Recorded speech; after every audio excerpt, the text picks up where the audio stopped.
Halo Sobat Keuangan, jumpa lagi dengan saya Ariston Chandra di channel Trading Sambil Ngopi.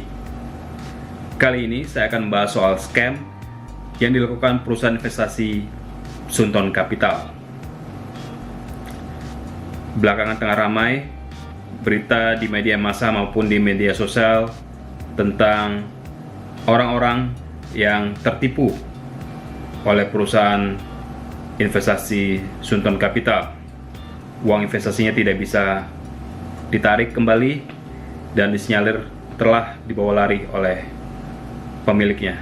Sekali lagi, masyarakat terbuai oleh janji manis investasi bodong. Beberapa bulan lalu, saya sudah merilis konten soal investasi bodong. Tapi ternyata janji manis investasi bodong masih terus menjerat masyarakat Indonesia.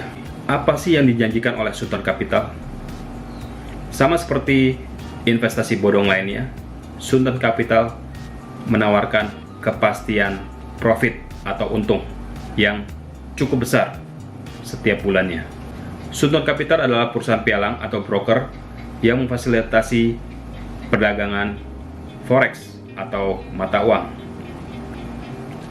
Tapi Sunton Capital ini tidak mendapatkan izin beroperasi di wilayah Indonesia dari regulator Indonesia.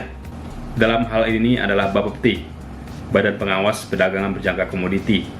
Jadi perdagangan forex atau komoditi lainnya bukan berada di bawah kewenangan OJK, tapi Bapepti. Sunton Capital telah melakukan scam di Indonesia. Broker ini di luar negeri juga dianggap sebagai broker dengan kualitas rendah dan juga banyak melakukan scam di sana. Banyak kejanggalan yang terjadi di platform trading Sunton Capital. Di antaranya seperti pergerakan harga atau running harga yang tidak sesuai dengan keadaan di pasar. Ini bisa dibandingkan dengan pergerakan harga di broker lainnya. Slippage yang terjadi juga besar. Nasabah kesulitan untuk menarik dananya kembali dan lain sebagainya. Dan saat ini nasabah tidak bisa mengakses situs Sunton Capital lagi. Mereka menghilang. Mari kita lihat review broker Sunton Capital dari website wikifx.com. Di sini terlihat bahwa Sunton Capital dinilai sebagai broker dengan kualitas yang sangat rendah. Dan juga komentar-komentarnya atau review dari orang yang pernah berhubungan dengan Sunton Capital juga sangat buruk. Mereka merasa Sunton Capital telah melakukan penipuan terhadap mereka. Dan korban penipuan bukan hanya berasal dari Indonesia saja. Kita bisa lihat di sini juga berasal dari Filipina, China, Amerika Serikat, dan lain sebagainya. Untuk menarik nasabah baru, Sunton Capital menawarkan robot trading kepada calon nasabahnya, di mana nasabah tidak perlu bersusah payah untuk melakukan trading dan tidak perlu mengamati pergerakan harga setiap saat, karena semua sudah dilakukan secara otomatis dengan menggunakan robot trading. Sunton Capital juga menawarkan janji manis, yaitu janji profit setiap hari sekitar 5-20% sehari.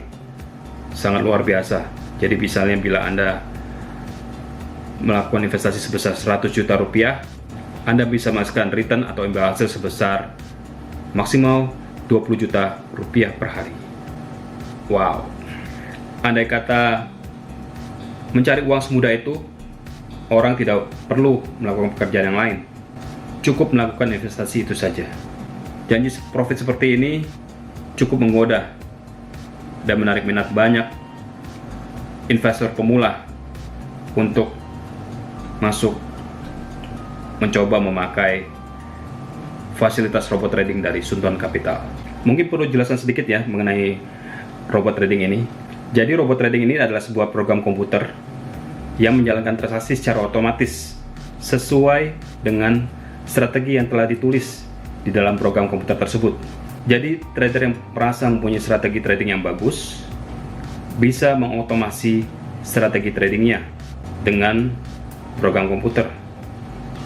sehingga strategi trading itu bisa dieksekusi tanpa intervensi dari manusia, dan tentunya bisa membuat strategi trading itu dieksekusi dengan disiplin. Apa yang dijanjikan oleh Sultan Capital sebenarnya sudah melanggar prinsip dari investasi, yaitu high return, high risk, di mana potensi keuntungan yang besar, selalu dibalik itu ada resiko yang besar pula. Jadi sobat keuangan harus selalu waspada, jangan mudah termakan janji manis penghasilan besar dari investasi atau trading di pasar keuangan. Ada untung, ada risiko. Untung yang besar selalu diikuti oleh risiko yang besar pula. Untuk mengelola risiko, kita perlu memperdalam pengetahuan kita mengenai cara bertransaksi di pasar keuangan. Demikian konten kali ini, semoga bermanfaat. Bila Anda menyukai konten ini, silakan like, share, dan subscribe. Terima kasih.